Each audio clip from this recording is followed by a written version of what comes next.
ہندوستان گئی تو ہمارے میزبان ہمیں بنگلور لے گئے.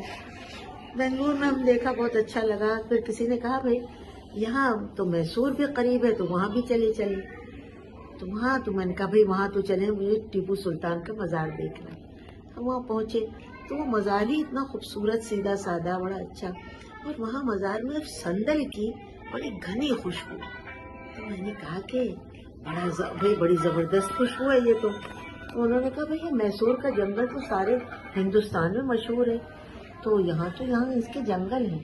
میں نے ڈرائیور سے پوچھا، میں نے کہا تم مجھے میسور کا جنگل دکھا دو گے؟ اس نے کہا ہاں باجی، گھنٹے سے کم لگے گا آپ کو لے جائے. میں چلی گئی.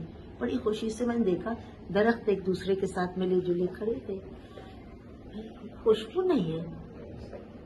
میں نے دیکھا کہ ایک مالی سا بیٹھا ہوا ہے کہ اس کے ساتھ ایک جوان لڑکا ہے اور ایک بوڑھا آدمی ہے. میں اس کے پاس گئی. میں نے کہا بھائی ایک بات بتاؤ، یہ سندل کا جنگل ہے اور یہاں خوشبو نہیں ہے. تو وہ ہنسنے لگا.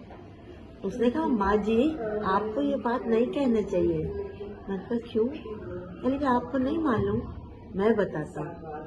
یہ جو سندل کا جنگل ہے، اس میں جو پیڑ ہیں، زندہ ہے تو چھاؤں ہے، مر جائے تو خوشبو.